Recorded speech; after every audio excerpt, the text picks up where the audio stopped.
Started. So if everybody who wants a chair would find one.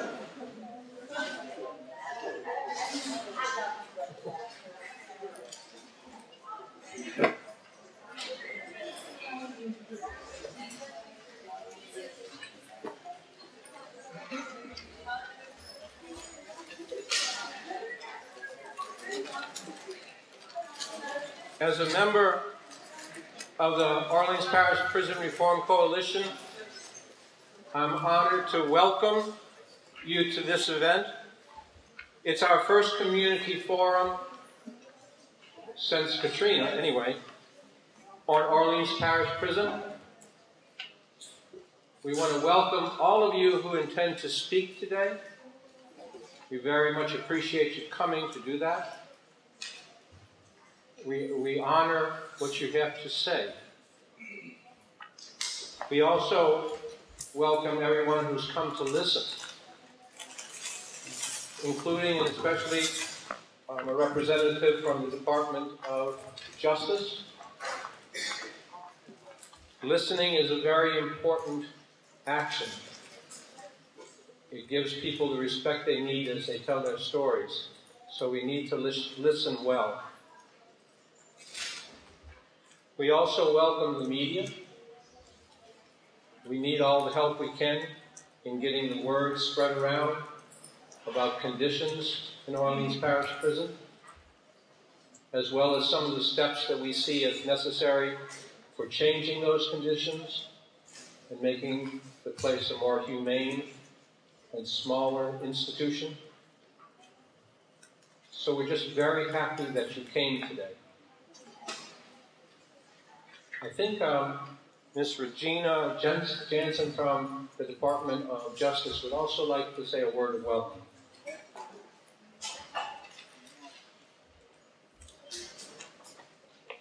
Good evening, everyone. How's everyone today? Good. So I'm here to listen.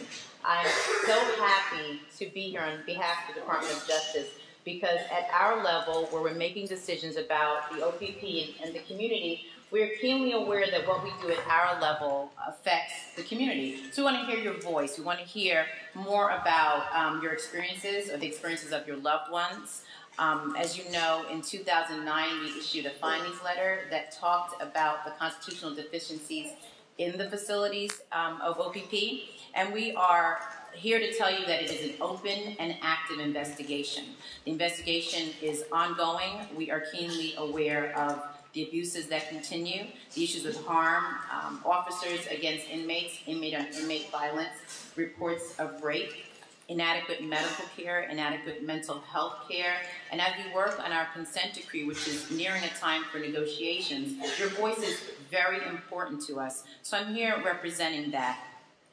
Last week, the other attorney on the case, Corey Saunders, and I, we sat in on the PREA hearings, which is the Prison Rape Elimination Act hearings, where OPP was sadly featured as one of the top facilities reporting high incidences of rape, specifically to the South White Street facility. It's these types of meetings, events, that gives us more information on what we need to do and to strive for the proper consent decree that meets your needs. So today, my role is to listen and to hear what you want to ensure is in our consent decree, to hear what you're concerned about, even since the findings letter, that unfortunately the facility has not gotten better. Okay? Any questions while I'm here? I can try to answer any questions. No? Okay, thank you. I'm eager to listen.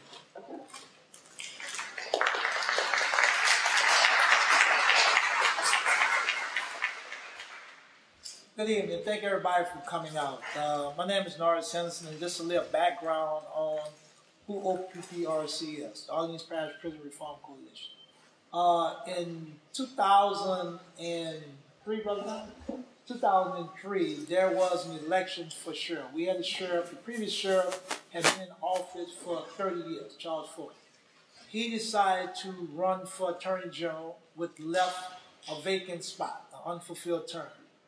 So we decided as a collective group of community folks to get together and form this reform coalition to put together a 10-point platform to ask the incoming sheriff, whoever that person was going to be, that the community wanted a smaller, safer, more humane jail.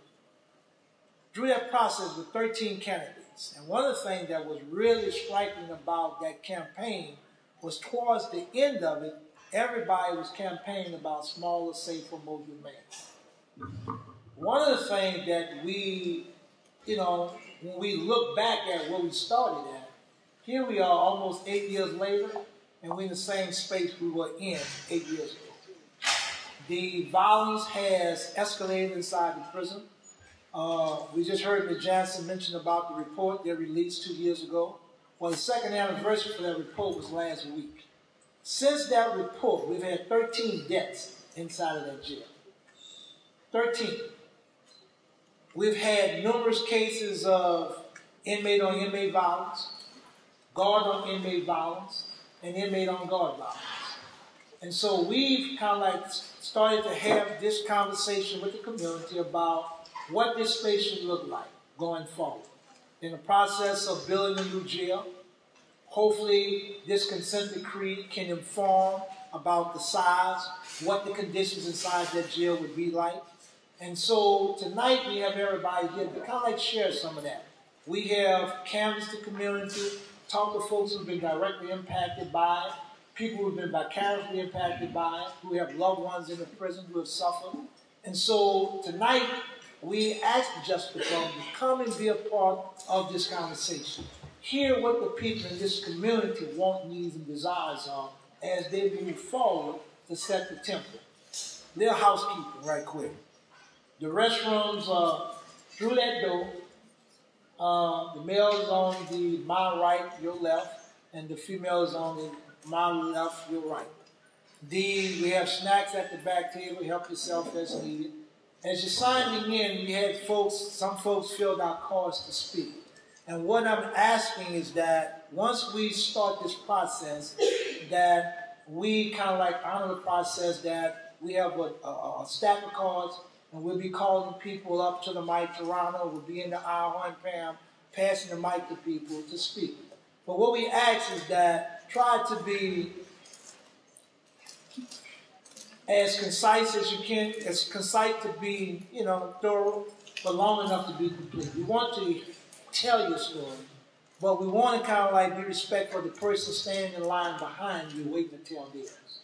We also have some language access. We have some people from our Latino community here that they're going to be doing translations. So if you hear some chatter, it's not folks being disrespectful of you speaking and somebody translating what you're actually saying so they can understand what's going on also.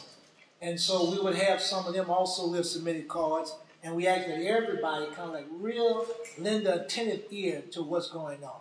And if you look at some of the signs, you have to stop, look, listen, take action, and time for change now.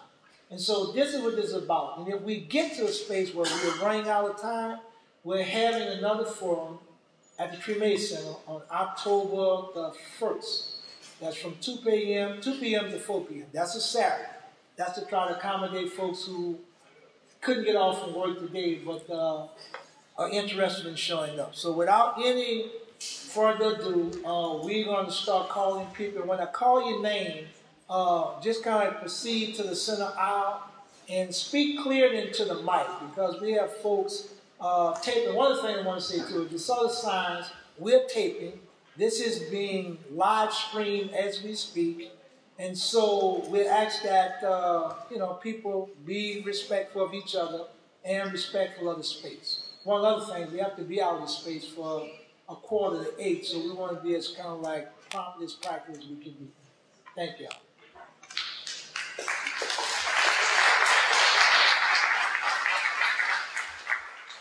The first person I'm going to call up is Wes Ware on behalf of LF.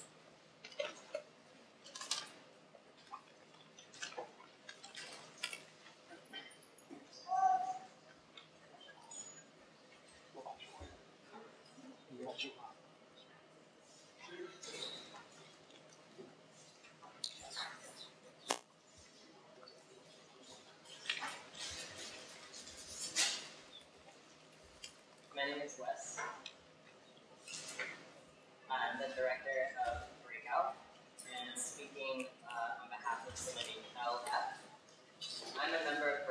Talk up some West County here. Is it on?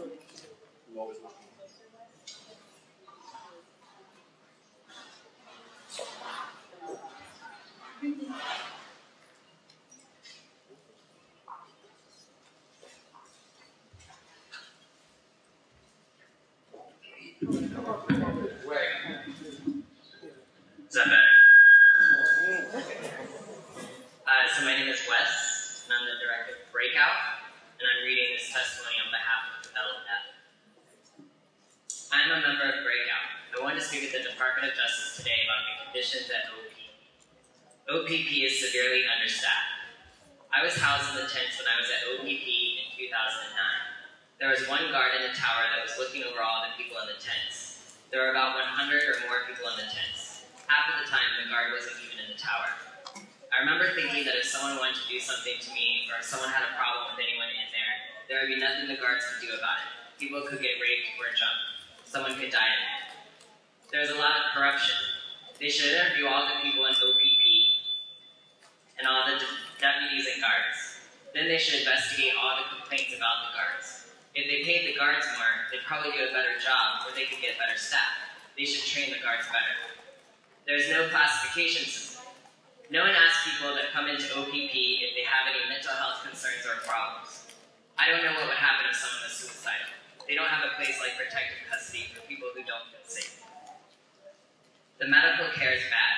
For example, people don't get their prescriptions for hormones, which they need. There are not enough activities for people to do. If they had more activities for people in OPP, then they wouldn't get as bored. If people had things to do, maybe so many people wouldn't be raped or hurt. They need programs like more substance abuse activities or other programs to keep people busy. I think they lock up a lot of people just to make money. Sometimes people are in jail for stupid things or little things. I think they just want to make money off of putting people in there. If the sheriff's office gets paid $22.39 a day for keeping people in there, no wonder they want to put more people in there. They should think of a better way to fund the jail. Sometimes people are in there for serious crimes too, but even they should not be raped or killed in OPP. No one deserves that. Thanks, Wes.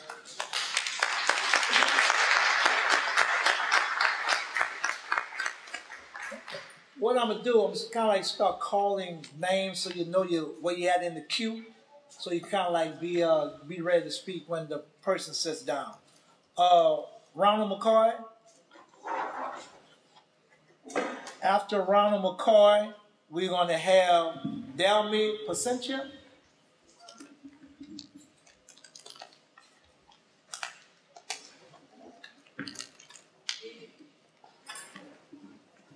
Good evening. My name is Ronald McCoy, and I'm just here to speak on the medical conditions in OPP. I spent 92 days in a house of detention, and from the very first day until the 92nd day, I complained about stomach problems. Every single day I filled out a medical request to see the doctor. Each time I got 4 aspirin in a brown envelope, and it told me the doctor would see me.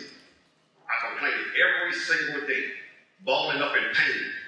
And so when I finally got out 92 days later, 2 days after I got out, I was rushed to the hospital where I had emergency surgery with my gallstone, gallbladder, and appendix ruptured at one time. The doctor was amazed. How can a grown man not know you have that much pain that made your stomach problem for 90-some days? He said, you had to know you had a problem. Yes, I knew. And I tried to relay that to OPP, which is the fellow deaf ears. They wasn't concerned with my condition. And I almost died. So the moment I rolled into the hospital, they prepped me for surgery instantly. In the whole 92 days, I complained. And I was studying being fed 4 aspirins at a time. And they say that also contributed to the condition worsening, just constantly feeding me aspirins. But that's not the worst part. But the worst part was in OP and HOD is 10-minute sales. In a 10-minute cell, I watched a young man come in. He was gay. And they put him in a cell with 9 young men who they knew was violent. They knew these young men were violent. And they put this young man in that cell, and he was beaten every single day. He was beaten every single day, where he needed medical attention, but medical attention he did not receive. He did not get medical attention, but he continued to get beaten every single day because of the fact that he was gay. And I really believe in my heart that they put him in that cell for that purpose, because they knew them young men was fighting each other every single day. So they knew what would happen if they give them somebody else to beat on instead of each other. And that's exactly what happened. Thank you.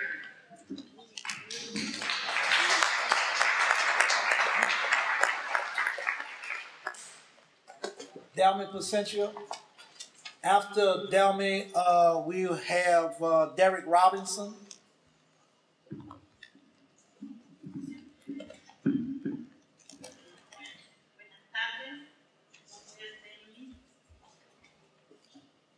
Good evening, my name is Dalmy.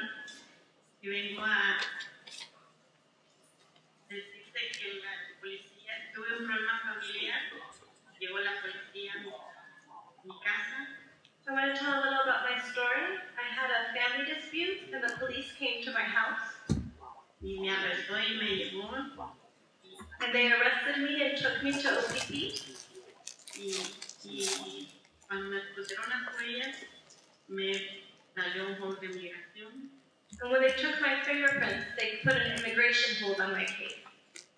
Y me tuvieron 45 días en la cárcel. They had me inside of the jail for 45 days. Y la migración tenía 48 horas para verme. After those 45 days, immigration had 48 hours to come pick me up. Y el sheriff me tuvo más de una semana en la cárcel. But the sheriff kept holding me in his jail for over another week. Y lo llevé a la corte y gané. But I took him to court and I won. Y a los 15 días llegó la migración a la casa. I was able to get out, but after 15 days, immigration came to my house. Y me arrestó y me llevó a migración. And they took me to an immigration detention center. Y entonces hoy estoy de nuevo con mi hijo y espero que no pase más madres de familia, que pare esto. And today, thanks to God, I'm together with my son again, but this has to stop and other mothers shouldn't have to go through this situation because of immigration hold.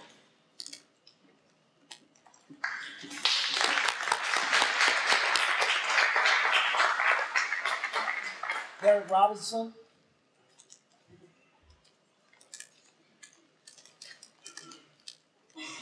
And after Derek, Rosetta James.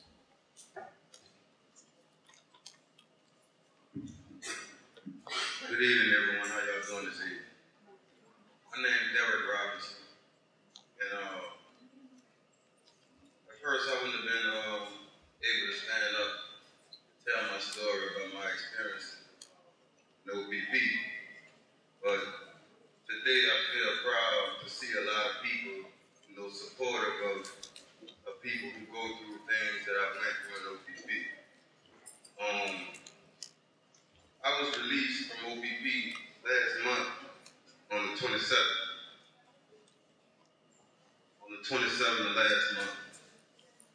Very recent, and my experiences in there, they're like nightmares for me every single day. I'm gonna try to make this as brief as possible, but it's hard to make brief things that go on in OPP. I think about it every day, the friends that I left that's still in there today. Just the conditions in the house of detention, the SPCA, the pet people, they wouldn't even tolerate one having their dog living in the conditions that's in HOD right now. Like the man was saying prior to me getting up and speaking, there are 10-man cells in HOD. But I just got out of a 10-man cell that had 16 of us in it. And the conditions as far as it being in summertime, everybody in there naked, basically naked. They got fans, they got 3 fans on until maybe one of them might work. There's no phone in the cell 2 or cell 3, so everybody got to use one phone that's in cell 2, which causes fights and all type of violence all throughout the day. They got 2 toilets in the cell, the sinks are attached to them. The toilet on the left, the water just runs all day and all night. us.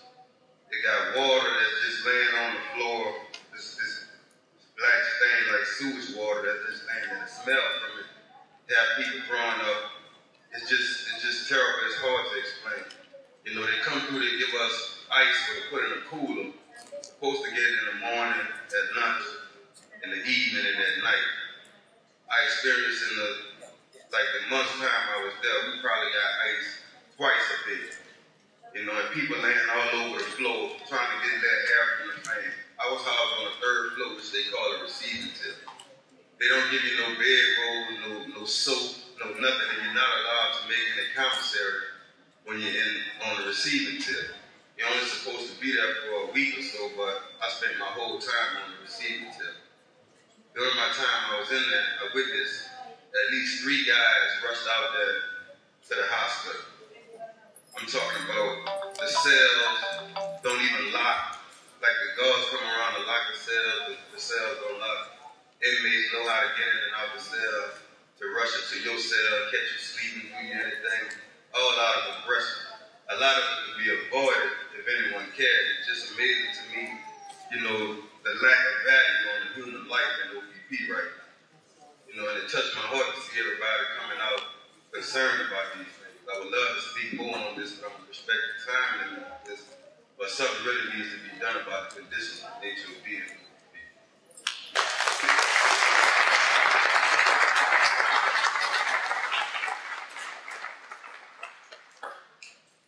After Rosanna, we're going to have Mohawk and Wes. Hi. Good evening. My name is Rosetta James. In my experience, you'll have to bear with me. And this is all I have left of my son. He died in OPP. 2007. No one from the jail came to my home to tell me my son had passed.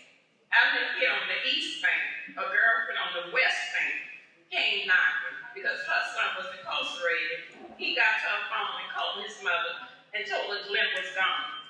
So when the lady knocked and I opened the door and I said, "What's up?" She said, "Glenn gone." I said, "Gone?" You know, like I thought he escaped. She said, "No, Miss Rosetta, Glenn died." I just lost it. At the time, my son was like 12 or 10. He just covered his head. I was on the floor. Then I caught myself. I said, "Wait. No human being on this earth gonna tell me my child passed in the jail, and no one from the jail came to me." So I was able to get a girlfriend to drive me to the jail, even though I drive.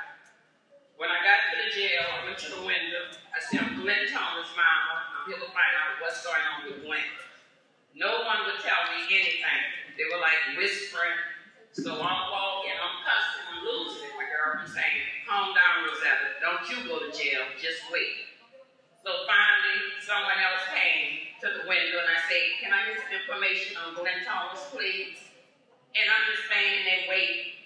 They say, "Someone coming." So finally the chaplain came and the sergeant, I guess, I don't know who he was. I say, "I'm Glenn Thomas' mama. Is Glenn alive or what's going on?" "Well, Miss James, Glenn passed." I said, "Well, no one contacted me, someone else. My child died on the 3rd. We went there, nothing could be said. We went to the coroner's, they didn't have his body. Finally, on the 4th, his dad went to the coroner's office. I know I'm skipping. And he called me, he said, "Glenn is here." So why were they waiting 24 hours? Which they didn't never come to me, I went to them. But I'm just saying, I know the conditions back there are bad because with this same son, when he was 17, he wasn't going to school, which I was sending him. They locked me up because my child wasn't going to school. And I witnessed women pregnant, getting beat up. People had to holler, "Stop. That man is pregnant." The guards did something then. And I'm like everybody else in here, there's no place for a human to go because I have been, and I would not wish it on my worst enemy. But I'm just here to say the conditions are horrible, and I lost my son in there. Thank you.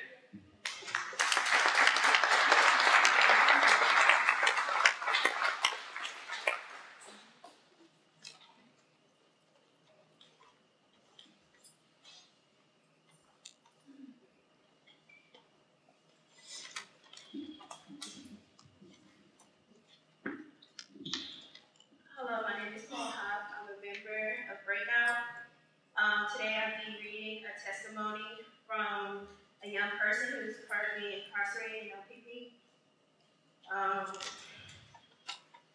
His name is Robert, and it says, I'm 22 years old. He's a gay white male. I was arrested on robbery charges on December 14th. It's a bit graphic, so he was taken advantage of when the lights went out, and a guy came in and hit the door with a toothbrush and raped him. And he was screaming. Nobody came to help him, like, at all, while he was screaming. And when he made agreements, he was called a faggot and was turned away. So they made, he went through and they did a rape kit, and they sent it, but he don't believe it made it. So therefore, they put him in a cell by himself for hours, and he feels that they should make sure that the guards are more well-trained and do their rounds like they're supposed to do and be more responsible, because there's a lot of people in there that was taken advantage of and is hurt because they weren't doing their jobs. And no matter how much he screamed and followed through with the system that is put forward to him, nothing was done about it.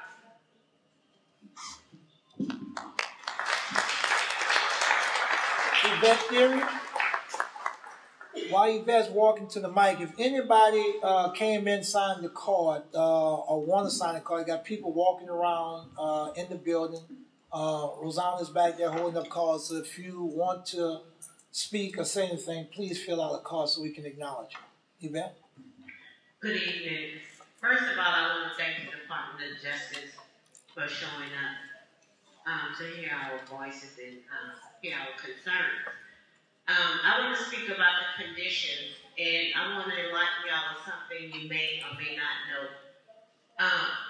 After Katrina, the SPCA was flooded, and they refused to put the animals back in the SPCA.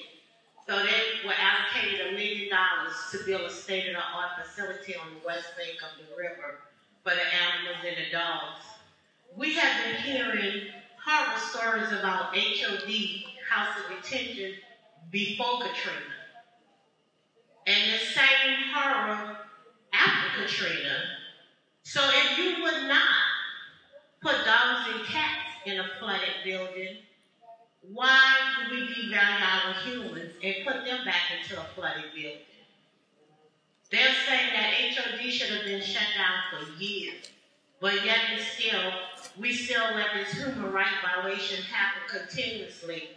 And as a community person, it hurts my heart to know that humans are living in the conditions that House of Detention.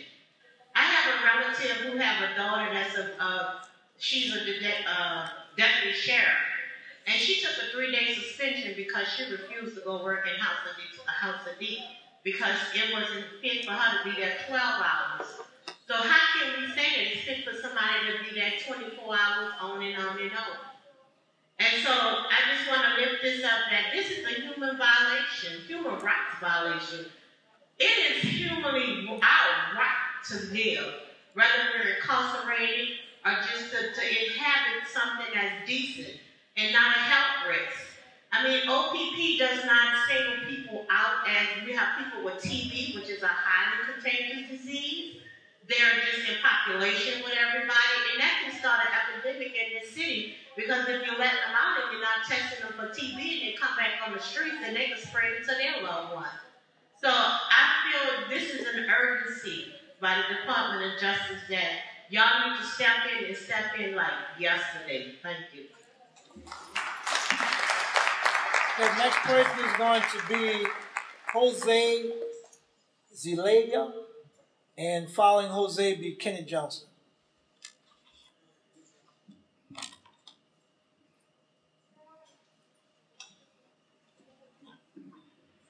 Muy buenas tardes.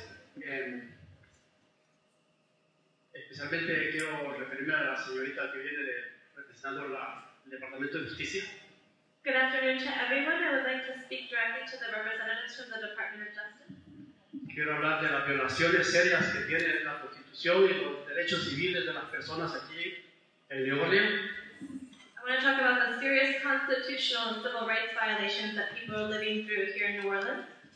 Tenemos el compañero Antonio Campos que fue preso en la cárcel por un problema de pleito público en la calle y fue violado sus derechos civiles durante 97 días.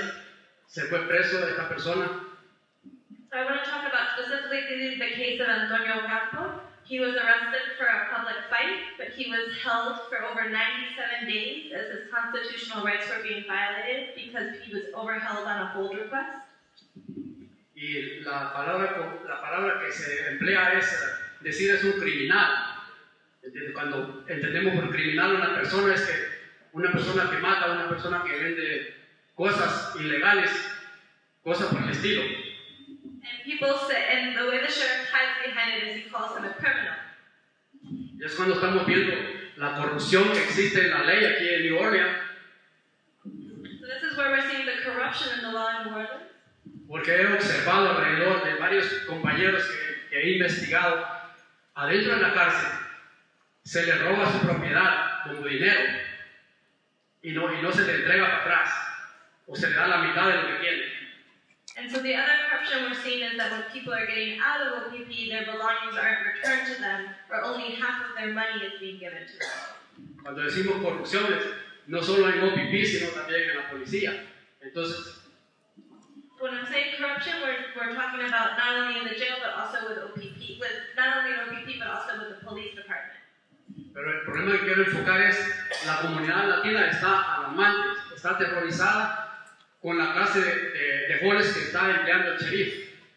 But what I want to emphasize is that the immigrant community is really terrorized because of the sheriff submitting to hold requests from immigration. Nosotros hemos venido a trabajar a reconstruir New Orleans. Como ves, la señora que tiene su niño es una señora y el padre que trabaja y han sido violados sus derechos, y así son muchos, no son los casos que tenemos. As you can see, we came to help rebuild New Orleans after Katrina. You can see the woman who spoke previously with her husband and her child. These are working families that are being attacked. Y creo que esto, el Departamento de Justicia debe tomar fuerza aquí en New Orleans con el sheriff a ponerle presión como se le está poniendo a la policía. So I truly believe that the Department of Justice has to take action and put the same pressure and same concerns on the sheriff as they're doing on the police department. Thank you.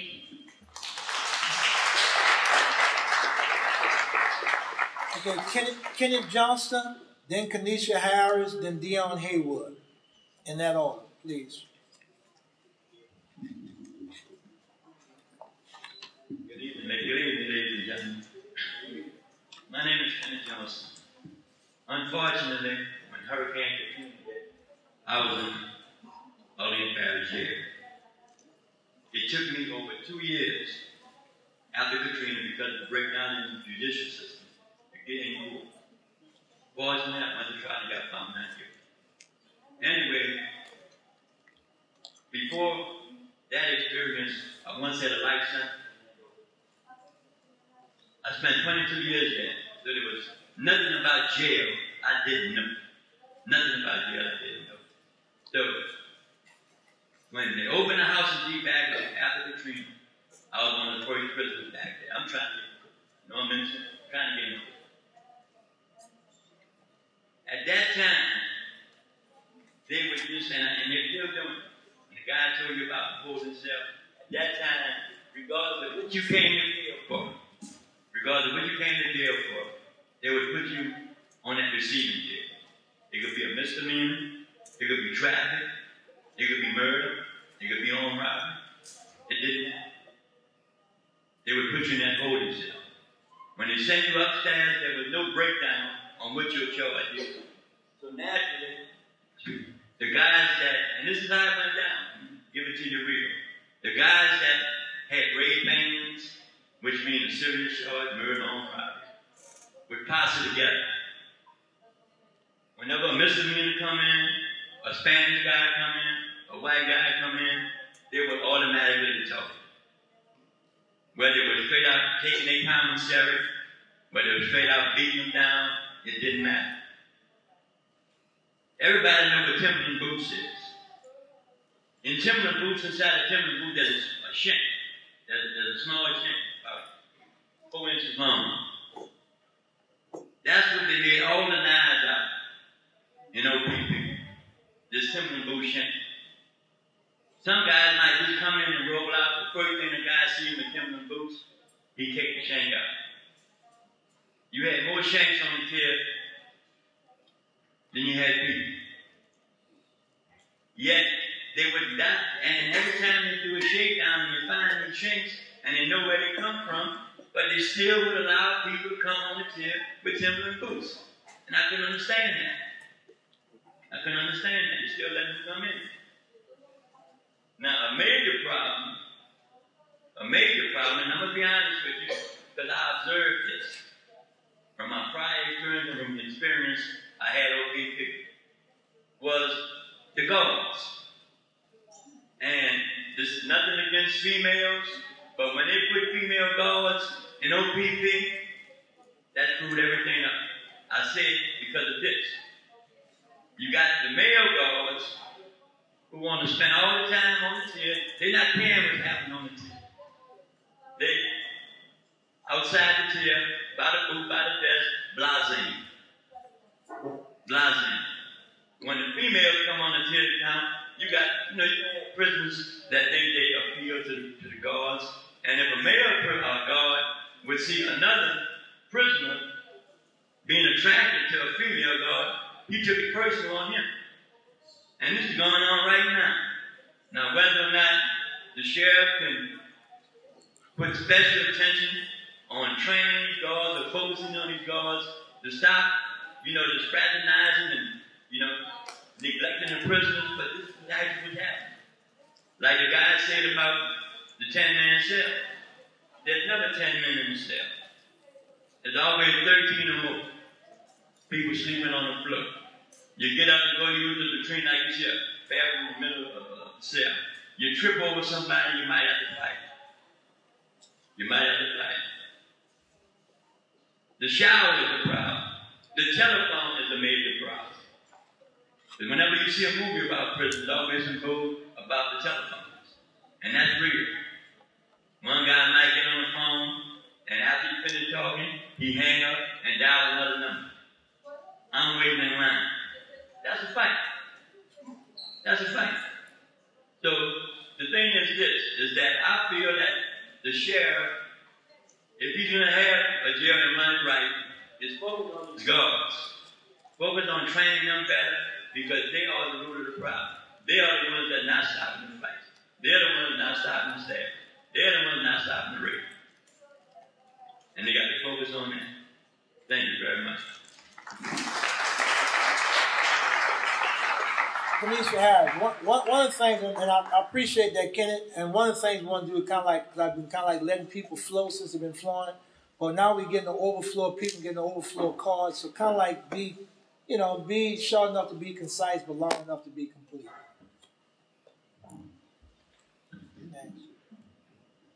Good evening, everyone. My first experience with OPP was back in 2009. I currently suffer from a chronic illness, and I'm also taking hormones because I'm a transgender woman. When I went there, they never gave me none of my medication. I was in jail for a month and a half. When I got out, I went to the doctor. I went to the doctor because, 2 days after I got out of jail, I wound up passing out in the street. So when I went to the doctor actually recorded what was going wrong with me and actually put me back on the medication. I went back a second time in 2010, and it was utter chaos. I went there constant fighting. God's always picking on people like me.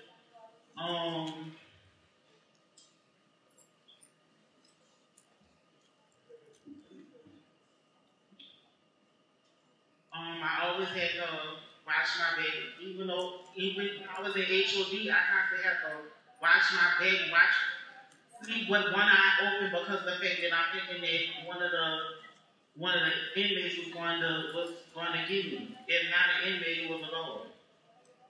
So I'm just saying to say that the conditions are terrible and somebody really, really needs to do something about it. Thank you. Dion Hayward. After Dion, we're going to have Bert Lodrick. And then we're going to have this Adeline Jacobs. Hi, everybody. I'm the executive director of an organization here in New Orleans called Women for Parish Incorporated. And I commend everybody that stood up today because the women I work with were not, and they said they were not going to stand up here. So there's two things I want to share real quick. This past weekend, I spoke at the United Nations Commission on HIV, the Commission on Criminalization and HIV. And Wes Ware sent me this email with all our facts. And I read it, and everybody from every corner of the globe was appalled about the amount of money that OPP gets. But not just about that, the fact that majority of people who are HIV positive do not report when they enter jail. It's because they know they're not going to be treated, and if people know, they'll be discriminated against in the worst way. I do have one client, or one woman that is a part of Women with a Vision, who bled for 4 weeks. She was there for 2 months, she bled for 4 months. And because she was a lesbian and who was male-bodied to them, they told her that if you want to be a man, then just bleed out, because it will prove to you that you're a woman. These are guards. About when she got out, I think about a month later, she had an emergency hysterectomy. So, we talk about the issues. There's some issues around health that are serious, that people who are HIV positive don't take their medication. That means however long you're in there, we know that they keep people longer than they should. They're not being treated. When women have issues of reproductive health in any way, they don't get what they need. So there's some issues for reaching the human rights issue, that everybody should have medical care. When you see somebody, especially when you talk about HIV, and we talk about communicable diseases, if people are fighting, there are many risks in OPP. I just wanted to share.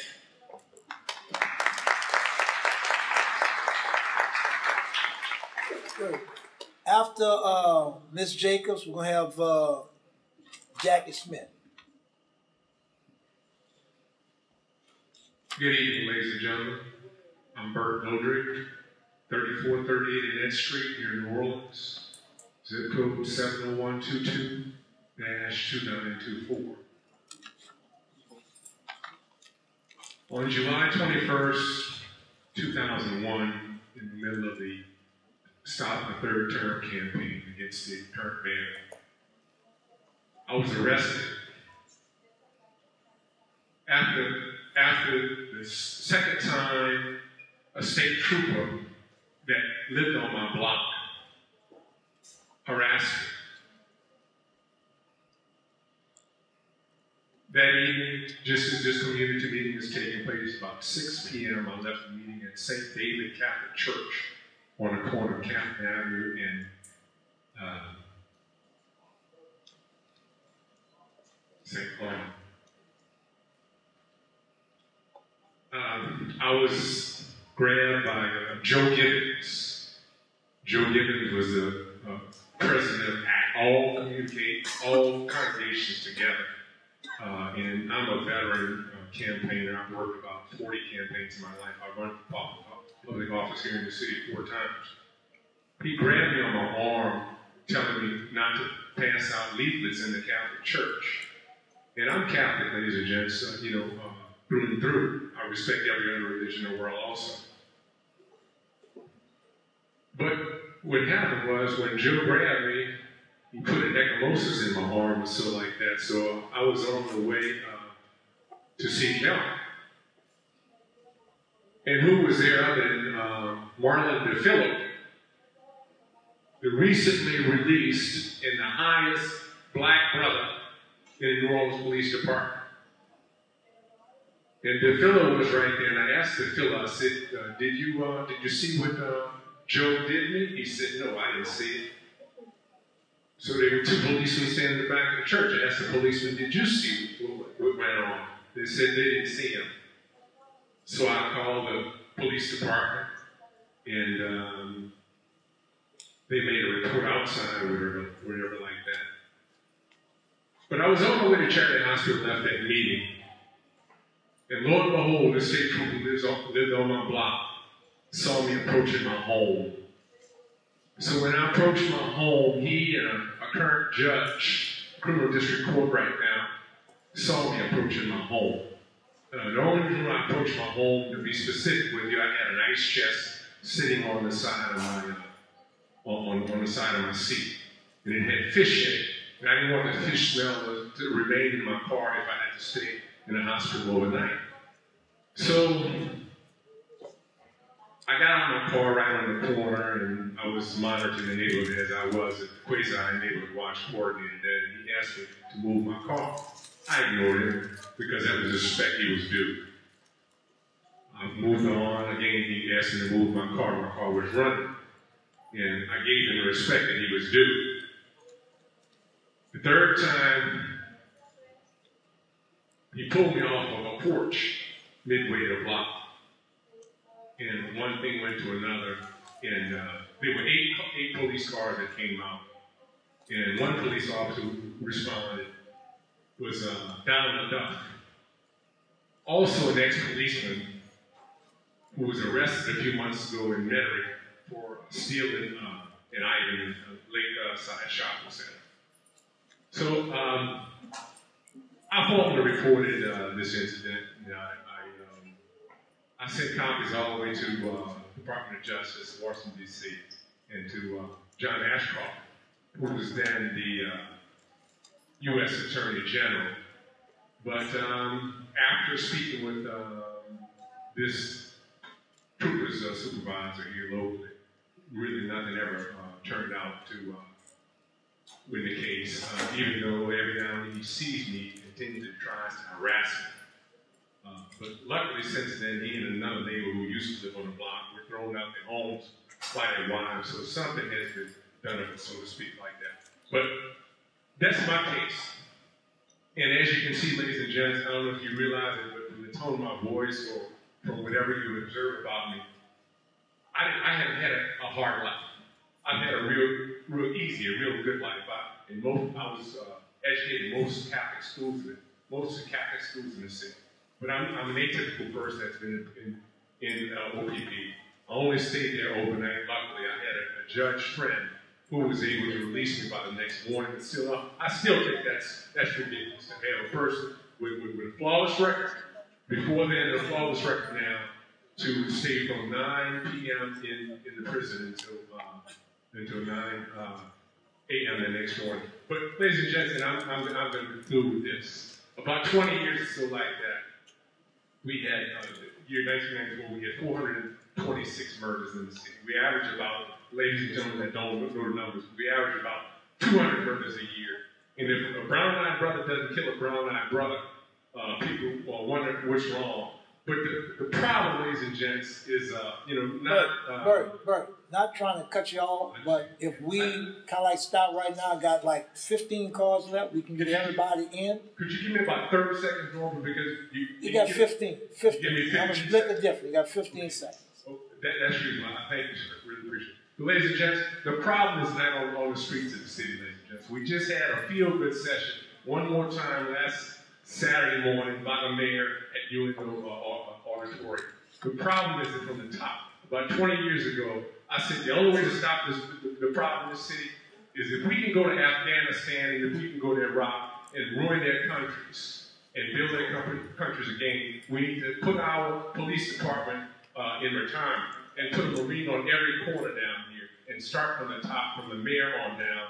And please, please, please, Department of Justice, if you come down to visit it, what you need to do, come down, is take permanent residency. Because we have 9 police federal investigations right now underway. And if we can release the second highest department, police department member in the city. You're asking for 15, it took 30. We can eliminate that entire department. Thank you for your patience. I had a lot to say. I really appreciate it.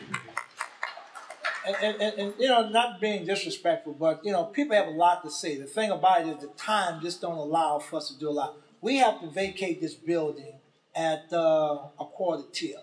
So we got roughly 40 minutes to take in. If we were doing 3 minutes, but if you don't need the whole 3 minutes, kind of like pass them on to the next guy. All right, we got Alice Jacobs and Jackie Smith following her. And then we got Pernell Herbert in that order.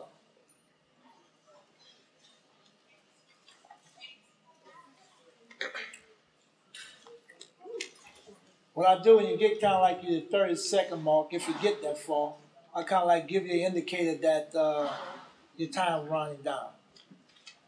And if we run out of time, if other folks come in, I'm sorry because I'm taking your time now. But if other folks come in and don't get a chance, again, we're doing the second forum at the Tremay Community Center on October the 1st at 2 o'clock p.m. Yes, ma'am. Hold it up, son. I came to make sure I knew mostly everything. I do take and agree with the Bishop here in the here. OPP, my son was incarcerated in January. They haven't made it come at all. I don't know what happened to him, how he got killed. But by my son coming in at the time that the person was murdered, they put him in a holding cell. Some of the inmates in OPP jumped on him, stabbed him 8 times. And so I came to see what was going on. And as I was coming in, I think it was Channel 8. Channel 8 was coming out at the time. It was coming out with a stretcher. So I asked the person, this is how I found out that it was Mexican. So he claimed he had strangled himself. I'm still to the day trying to find out if he strangled himself, why was so much blood down on the floor. Then they jumped my son and stabbed him 8 times. So when I went and talked to the person that was in charge to find out, what had happened, he told me that my son had been stabbed only 1 time. Me not knowing, in other words, I went on Tuesday afternoon, they directed me to this department, and I went and talked to him, and I didn't know, in other words, that he investigated police. I mean, it's 3-letter initial for it, I can't think of it right now, but he was able to talk to a man that was over that department, and he explained to him I was coming out of town from out of town, so, I mean, this is my place of residence, but I just don't live here right now. And so he was nice enough to bring me up and let me see my son. And whereas he told me my son was all right and nothing was wrong with him, he wasn't all right. They had stabbed his spine in the back. They stabbed him on his arms, different places. They left him like that because on January is cold. They didn't give him a blanket, they didn't give him change of clothes. This man brought me over there to see him. He still had the same orange uniform with blood all over him. They stole his shoes, his socks, his underwear, all that. So when I seen him, in other words, he did have stab wounds all over him. And the guards said they didn't see this. And when they broke out and started happening, he tried to fight as best he could. But when he seen him getting out of hand, in other words, he said they called for 2 more people, some big people. So that's when he ran and called a guard to come and see what was going on. They probably would have killed him. Saying, now where to get this thing from, like a fan propeller to hit him in the back of his head with? I don't know. But I know that they lied, told me that he was not stabbed 8 times. He was stabbed only 1 time, in which he was stabbed 8 times. I took a sheet and I took pictures of him, unbeknownst to them, and I have that. And he was able to send me a letter in his own handwriting and tell me exactly everything that happened. Okay, and then on top of that, here lately, they put him in a cell. They took him out of his cell and put him in a cell with another person who was a pilot and had been writing up things on everybody, trying to get everybody in trouble. So they eventually took him and put him downstairs, and then they brought him back up, left my son in the cell with him. Until I took him and went down there again and started fussing and told him I was going to bring the news people back in there on him again. Because the stuff that's going on in there, it's not right. They got fungus, mildew, all kind of things. You know, I know that the NAACP had went in there and they lied and said they was cleaning up and they're just telling a lie, they ain't doing nothing. And all the stuff that people are saying, trust me, it's the truth. And I didn't know until I heard on the news this morning, they had got up to 13 people that's been murdered inside of that place. So if nobody want to do anything about it, it's going to go on. And all the money, in other words, that they get, they have no intentions of doing anything for those prisoners. And that place that they're doing back there in the back, God told me that is not for the prisoners. That is for the personnel. And when people come there to see their loved ones, for them to have a place to go and eat. It is not for the put no prisoners. She didn't have to lie and tell me that. People think that's what it's for, but it's not. So I just come here today, in other words, because this is the second time that he was incarcerated. The first time he was among those during the flood, and they left him in it. And by me being a praying person, I was wondering why he didn't call. And when I did find out where they had put him at, he told me it was burning some kind of plastics, all the plastic stuff up in there, trying to kill him. And it was one inmate came and let all of them out. They had to crawl through the sewer to get out. I could go on and tell you all the stuff they did, like shoot pellet guns at those prisoners when they was on that bridge. They done a whole lot of dirt on them. They just, in other words, didn't kill them, that's all. They had people passing out in that water. Those among those that fainted and died in that water. It was a lot of stuff that was not reported. And inside the jail, when the colonel came, and he was told that they had, I'm not telling it exactly the way it really happened, I'm just going around it. They had children in that jail. The state had children in it, which person is kin to me. And I find out this colonel came and told them that they was animals, they deserved to be in here, and he would stay in here and die until he was told that they had children in there from the state. And then the only thing he let them out. But my son and a lot of other people up there, prisoners up in there, they had to crawl through the sewer to take and get out. So something needs to be did about it. It's just getting worse. And I think that's why we're here tonight, to kind of raise these concerns that people in our community have about trying to make things happen. My name is Keith Elson. I'm speaking from Ms. Jackie Smith. Her grandson is in Orleans Parish. He was threw out the Killer Hotel, 8th floor, cracked his skull, and he's back and not getting medication. I feel the kid gonna die. If you go back there to Orleans Parish prison, in the condition that he is, he's gonna die. So I'm just trying to wait till she comes, because me, myself, all thing I can say about Justice Paul was shame on him. 1971, we had a Pacific group out there on the path. None of you was a part of it. We've been screaming about this for 40 years. Nobody listened. Now the condition is, now you got a sheriff who don't have no correctional background running that place. You walk past like you don't even see when you go back to the make a complaint. So we got to understand this. It's time for y'all, Justice Department, whatever y'all doing, sleep, whatever going on with y'all. It's time for y'all to step up. No more recommendations. We done had enough recommendations. You don't need them. You need to step up.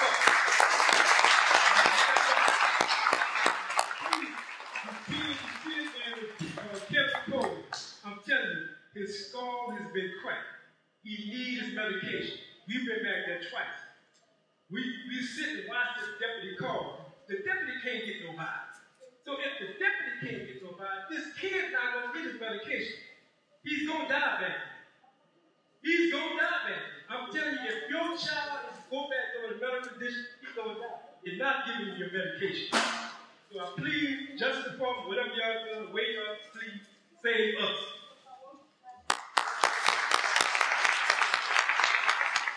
Parnell. After Parnell, we got Alfredo Carrera and Ace Lopez. I'm Cornell Herbert. I represent the Louisiana Justice Institute, and I'd like to direct my comments to DOJ.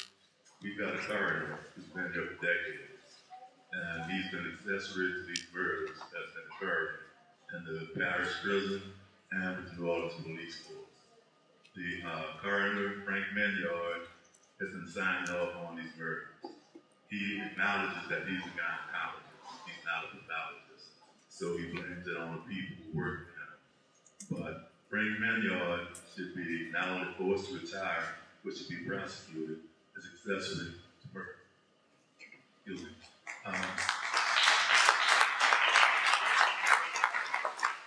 One thing that we as people in this room have to be cognizant of, we can have meetings like this and sit in rooms and write to each other all we want, but they're not going to change anything until we get out there and make them realize how serious we are.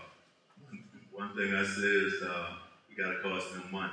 We need to start doing some boycotts and asking conventions not to come to cost the city money. Then they'll stand up and listen. Thank you.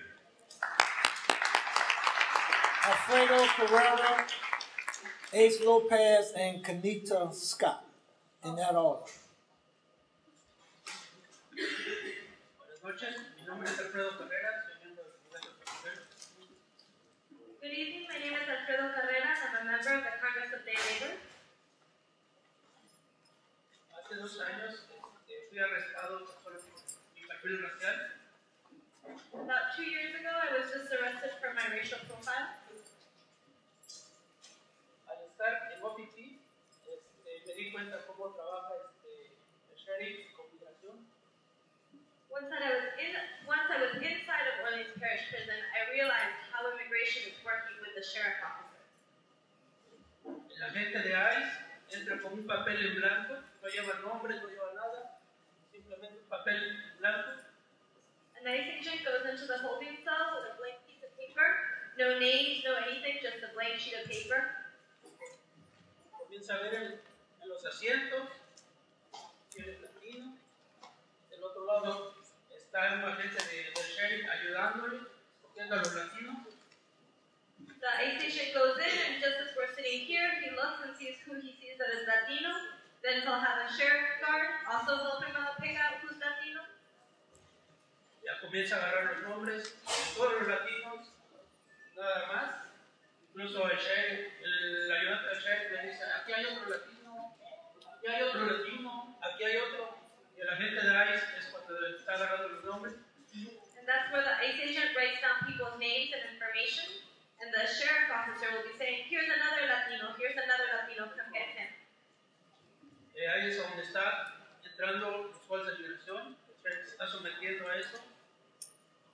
And that's how the immigration holds are put on people's cases, and then the sheriff submits to these hold requests. Y otra de las cosas, no sé, la verdad, mi comunidad quisiera que comunidades seguras ya no existiera porque es algo malo para nosotros. We need to make sure that the program of secure communities doesn't exist because it's really hurting the community. Y bien sabemos que después de 48 horas el sheriff, ICE tiene que ir por nosotros, y si no, el sheriff nos tiene que dejar fuera. We know that the rule says that after 48 hours, the sheriff has to transfer us to immigration or let us go. Pero no es así. Hay compañeros que han sido retenidos, por ejemplo, Antonio Campos, que fue retenido por 97 días, hay otro muchacho que fue retenido por 6 meses. But we know that's not true. Today we heard about Antonio Campos, who was held for 97 days, but there's been people who have been held up to 6 quisiéramos pedirle aquí a la señorita que investigue los falsos de intención. What we would like to ask the representatives from the DOJ today is to really investigate what's happening with immigration hold requests. Y que ahora sí sea verdad, porque eso es lo que dijeron hace 2 años, que la justicia de Nuevo León era una mierda. And that's what we want really action this time, because 2 years ago with your report, you came up and said that what was happening inside was crap, was shit. Pero así se quedó. No nos mandaron ni cloro, no nos mandaron ni un mapa para limpiar esa mierda. But that's how it was left. You guys didn't give us some bleach, a mop, anything to clean it all up. Y aquí traigo un pequeño informe que quisiera dar a la representante. And here I have a formal complaint that I would like to hand to the representative. Y eso es todo. That's all I have to say. Thank you.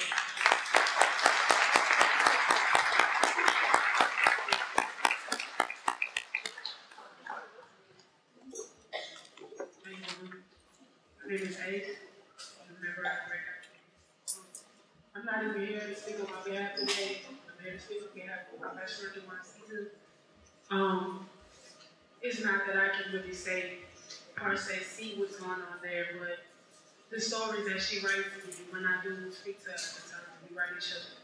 The living conditions are not even, how could I say it? They're not even livable conditions. I can't see how they, people even have us have, these inmates living in these conditions, whether, no matter what they've done. It doesn't matter. No crime, no person deserves to live in these conditions, especially if they're not have medicine or anything like that. It's hurting the community. It's hurting these people. I know New Orleans is not the best city, but you know what I'm saying? You gotta treat these people better. Fix up the living conditions for people. Stop treating them like this. Stop beating on people. My friend tells me she gets beaten on it, and every time from everyone in our cell, every day it's like a story she tells. You know what I'm saying? If the guards are not doing their jobs, I don't feel like the sheriff is doing their jobs. I don't feel like no one is doing their jobs. Everyone needs to step up, like you said. There is no more recommendations. Everything needs to start today. It should have been started years ago. It's time for this to change. It's 2011, about to be 2012. We need to step it up and step up our game. It's supposed to be the year. It's supposed to be the year. We just need to flash up this year. This year, you know what I'm saying? We gotta make it the best from this year, and next year on, just make it better. No one likes to sit down. We gotta show and prove. If we step up and do what's right. Just, I feel bad. I respect you, my person, my friend. Still, I need to step up and things, period. Shout out to my breakout teams.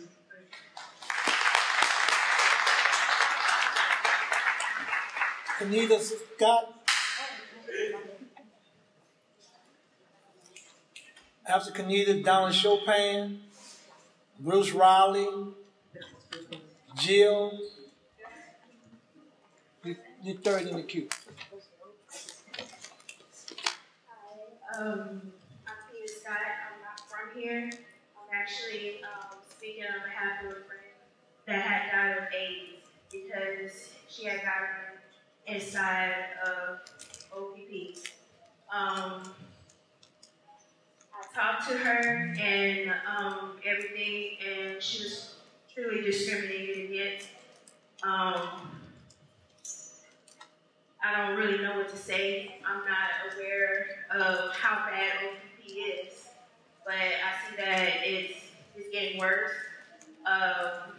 We all make mistakes, and I feel that just because you make mistakes and you are in prison, that you shouldn't be treated like an animal inside.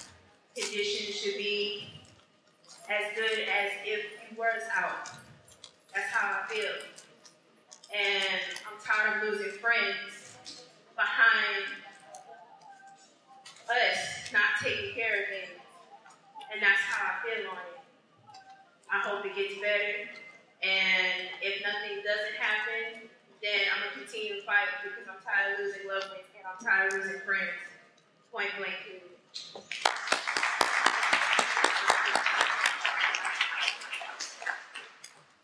Donald Chopin. I'm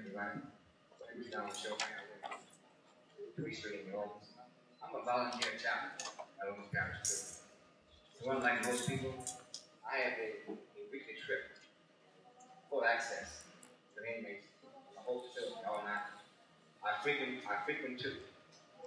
The two that I frequent, one is OPP, which is the terrorist part of the prison system, with tents, with 8 tents.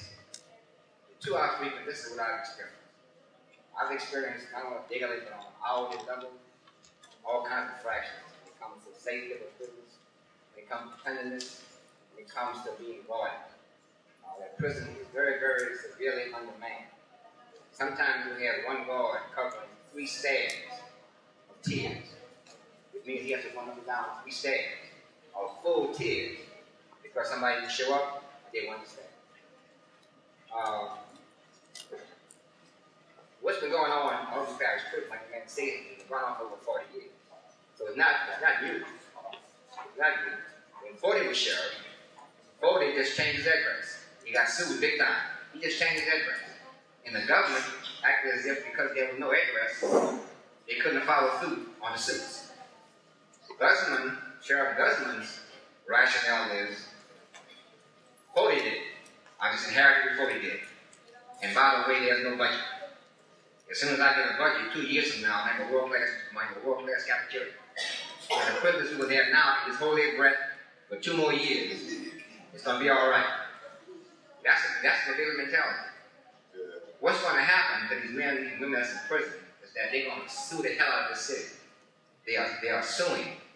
They're writing writs. They're filing complaints that's being ignored. They are suing on a daily basis. And whenever they get to court, they're going to win. That's going to cost us, the taxpayers. So from a standpoint of the city, being responsible for our kids in prison, even no more than if our own pocketbooks. Something needs to be done to change those conditions. When it comes to the federal government, for a long time I was trying to wrap my mind around why wouldn't the federal government hear our cry? What's the hold on? And for a long time I thought, well, until we wake up, they ain't coming. As long as we moan, why should they come? Because New Orleans is a very, very strange place. It's really a third world country.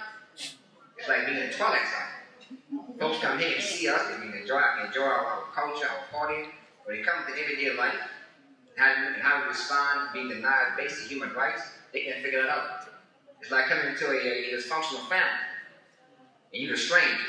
How you going to change that? This is their house. They're used to that. What you going to do? So for a long time I said, well, maybe the federal government figured out we're saying ready for change. But we ain't saying that. With all the exposure that we're getting from Danny Zinger, Glover, from these 13 deaths in the prison, we are finally waking up. We are finally standing up. So my appeal is to the Justice Department. You can come. You can come, because if you don't come, this may be the last long hot summer that you didn't really feel the heat. It won't happen next year. You're going to get some release.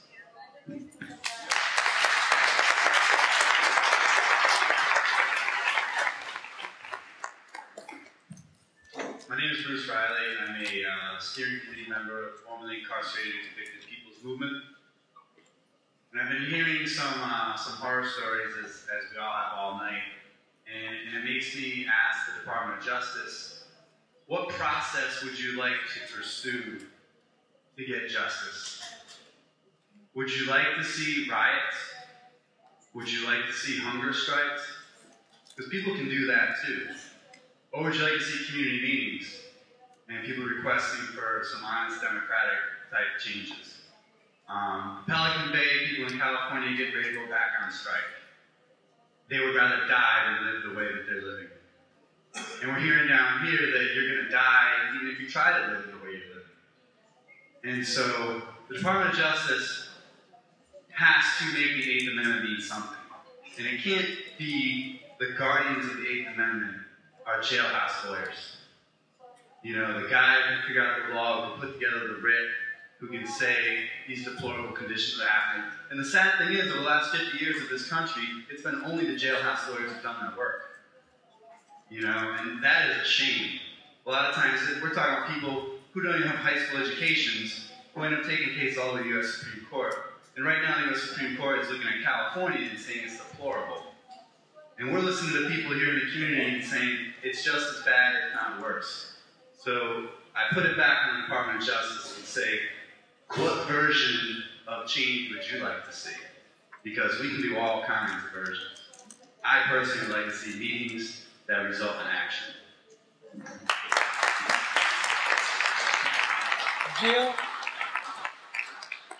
Jill was next. Jill, then Lorenzo Falcon.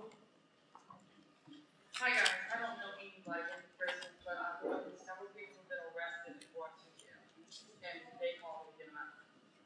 And when I get there, I get them fast. We want to say, if there's somebody there when I walk in, I might just walk in and sit there for 2 hours before somebody comes to the window. And when they do come in the window, I'll be right back. Can't help you right now. And it just aggravates me. Once you're there and they tell you what the bond is, they let you sit there for 6 to 8 hours until he's quote unquote booked. He might be booked 12 hours later and get out 2, 3 o'clock the next day when he was rested 12 noon the day before. And I heard through the grapevine that if they keep you more than 12 hours, they get extra pay. That aggravated. As I'm sitting there, guards going in and out, and there's this locked door, doors not kept locked, the doors kept open. I had felt like it, I could have gotten up and walked to that door and just walked around as I pleased. That's a problem. When I do eventually get help, and I ask questions and say, okay, what do I do? Where do I go? Well, you gotta go here, you gotta go there. So I go here and I go there, and I'm being chased around the block over and over. My frustration is, people, you got a job, do your job. Be courteous to the person that's coming to help somebody to get out for goddamn traffic. Please. And I can only feel bad for everybody that's in there. I can only imagine what they're going through in the system. That's all I have to say. Thanks, guys.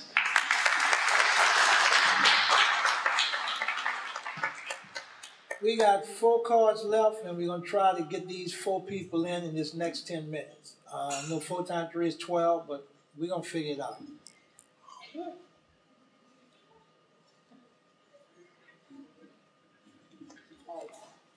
night. My name is Lorenzo. I graduated high school in well, I live with my parents. Well, that 5-year-old brother and my friend lives with us. About 5 weeks ago, he got arrested for driving, and he didn't get home until 2 months, because we found out that he got arrested, and we tried to pay his bond, but we couldn't because since he was an immigrant, he had the sheriff gave him the ISO. Like we wanted to pay the whole. We had the money. We just couldn't because even if we paid the bond, he would still got afford it. So and the man was really nice. He worked a lot and he helped pay the bills. And my little 5-year-old brother, he explained with him a lot.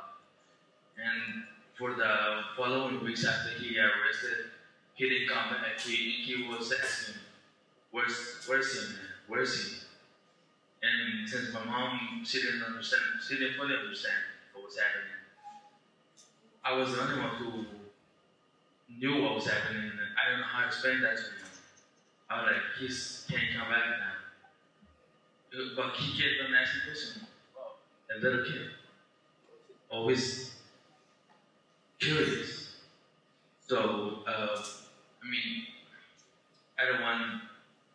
don't want anyone to explain to their little brother or son or daughter how a friend of yours is not coming back and they just got arrested for driving.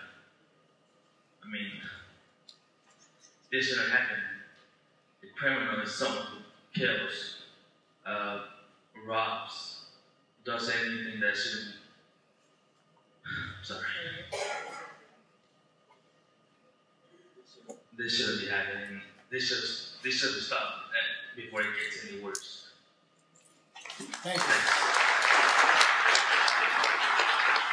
We got Derek Rankins, Glenn Woods, and Freddie Lopez. Those are the last 3 cards we have, and then we'll start wrapping up.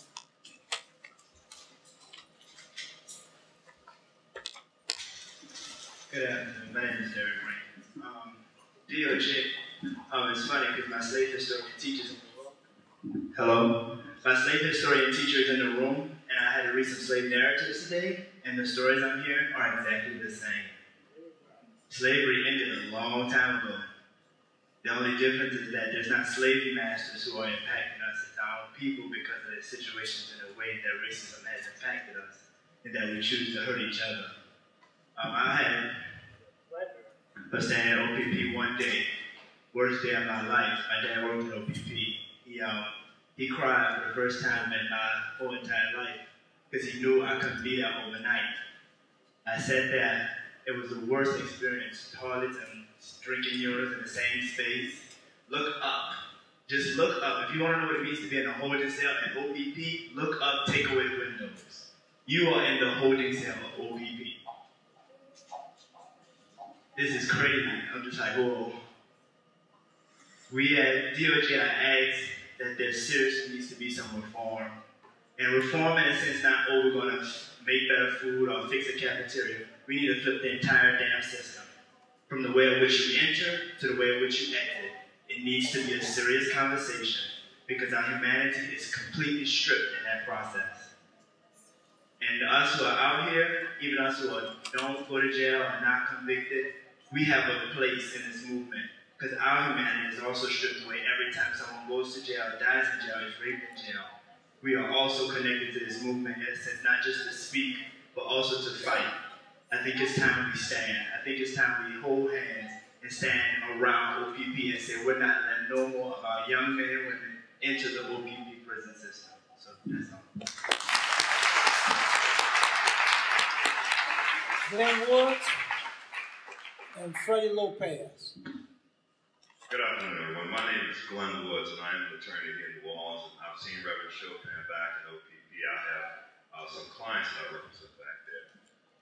This is directed to the Department of Justice. Over my legal career, I've worked with the Department of Justice on a number of cases. Just last July, I met with a member from the Justice Department regarding the police department. I just recently, I guess about 2 months ago, heard this fraternity get on Fox 8 and say that he wants the Justice Department to leave. He wants the Justice Department to get on out of here because of his conviction rates, whatever his problem is with the Justice Department. You hear every reason why you should stay. Not only you two, but you need to bring more of you down here. And you two will not be enough to get what's done in the city that needs to be done. And so I guess I'm begging. Bring more of you. Don't leave, stay. Do just the opposite of what you're being asked to be done by the district attorney. We need you to stay. Thank you. Freddie Lopez.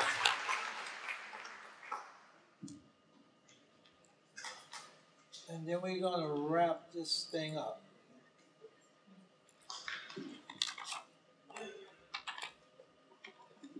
Buenas noches a todos. Mi nombre es Freddy López. Good evening to everyone. My name is Freddie Lopez. Quería decir algo breve porque lo que traía en mente decir casi lo han dicho, pero quiero confirmar que es cierto todo lo que dije. I'll be brief because many people have already said what's happening inside of the jail, but I just want to tell my story to confirm that it's true. Yo trabajo aquí en Nueva Orleans como cualquier otra persona. I work here in New Orleans like any other person. Un día vengo manejando aquí en la Canal Street y me para el policía, me pidió mis papeles, le enseñé mis papeles, todo en orden, mi seguro, todo. I was driving down Canal Street and the police officer pulled me over and asked me for my papers. I showed him all the paperwork I had my insurance, I had everything. El policía me dijo que los papeles que yo cargaba no eran papeles para él, y me dijo que me iba a arrestar y porque él le dijo que le gustaba agarrar a la gente criminal como yo. And he said that the papers that I had were papers for him and that he was going to take me because he liked to arrest criminals. Y pues yo sé que nunca he estado en la cárcel o nunca había estado, pero yo pensé que cuando uno va a la cárcel le van a checar las huellas y ahí aparece todo el récord que uno tiene. I thought I had never been in jail, but what I imagined is that when you go, they take your fingerprints, and that's when your record comes up. Y yo estaba contento porque yo pensé que nada más iba a ir por un ratito ahí, pero como dicen muchos que ahí se tardan hasta 24 horas para checarle a uno las huellas, y en otros lugares yo sé que lo hacen en 5 o 10 minutos para tomarse eso. But as other people have said, when they try to take your information, they take up to 24 hours, even though in other places they can do it in less than an hour. Y por eso yo le dije y hablé algo mal a él, le digo, porque si esto es Estados Unidos, le digo, ¿por qué tratan tan mal a la gente? Y yo no soy un criminal y por eso estoy acá. I said, if this is the United States, why do you really treat people so badly? Y entonces le dije que él me dijo que si yo era así, y me preguntó mi documentación y se la había enseñado y me dijo que eso no era. Y entonces ya ni me dejó ir a corte, sino que me pasó a migración y yo estuve así cerquita de ser deportado y yo tengo familia y mis hijos acá. And that's when he didn't care. He didn't care about my paperwork. He asked me for identification again. I showed it to him. He said that wasn't enough.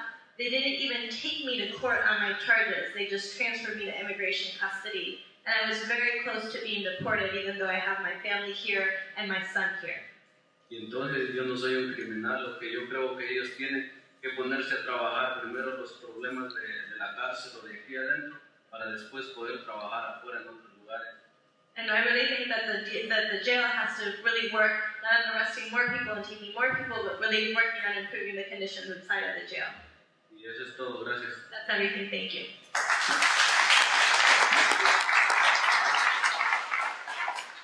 First, I'd like to thank everybody who, not only the folks who gave the testimony, but the folks who listened, who listened at the stories that folks had to tell. I want to thank the folks from the Justice Department, Carmelita and Regina, for sitting and listening. Because one of the things that I think the theme of what everybody is saying is that I think Keith kind of like couched it better than anything else. Waiting for us, I'm reminded of Dr. King in his letter from Birmingham jail. Wait almost means never. We've been pushing this envelope and pushing this envelope, all to no avail. In this community, our folks want this consent decree. We don't want no memorandum of understanding that can be changed at the whim.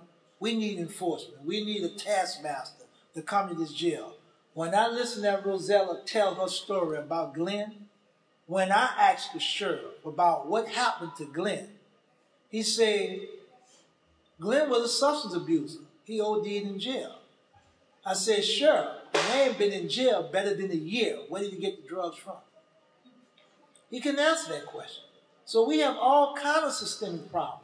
When Ms. Jacob talked about how her son has been abused in the jail, that's happening all day, every day. A memorandum of understanding is not going to solve our problem. I think the advantage that Chopin said that we've been sitting around waiting and waiting, but I think we've stepped up and we woke up. And my statement to y'all is that we're willing to fight one day longer than them. So we're not going nowhere. We're here for the long haul. This is our community. These are our children that's dying inside these facilities. And the same step y'all counterpart took in reference to NOPD, we need the same kind of action taken towards OPP. And so we entreat y'all to, if y'all personally can't come back for the second gathering, that Mr. Sanders come, and that come with the mindset that what we want is non-negotiable. And I kind of heard you say that we're going to negotiate the consent decree. I've been in a correction environment. You don't negotiate consent decrees. Because if you negotiate with the keeper, everything that these folks are saying need to change, I guarantee you he would put forth 20 arguments against it. And so we need to look at what Cripple says. what is the Constitutional Rights of Incarcerated People Act? And if we file a cripple, I think we'll get the consent decree that the folks in this community want, and we will get out of criminalizing our whole community.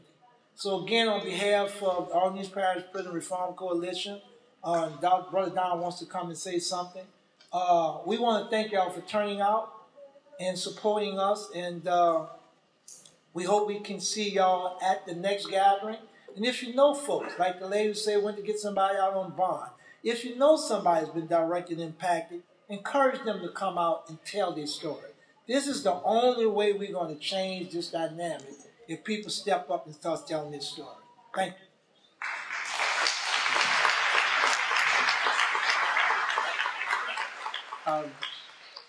I just want to maybe focus on for 1 minute on another part of the OPPRC's agenda, and that is the small jail. I think the mayor is under a great deal of pressure to back down from that and to have more beds than we've agreed to. And we as a citizenry have to respond to that and demand that it stay small. Smallness is really an answer to a lot of this, or a potential answer to a lot of the problems that are experienced in the jail now. If we can keep it small, we can keep a lot of people out of there, and it becomes much easier to do the right thing with a smaller population in the jail.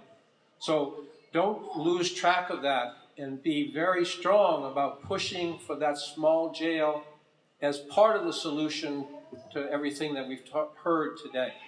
Thank you.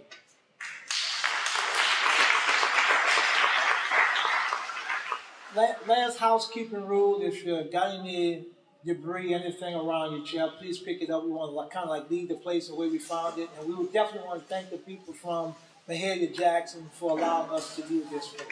Thank you and good night. Freemason Center.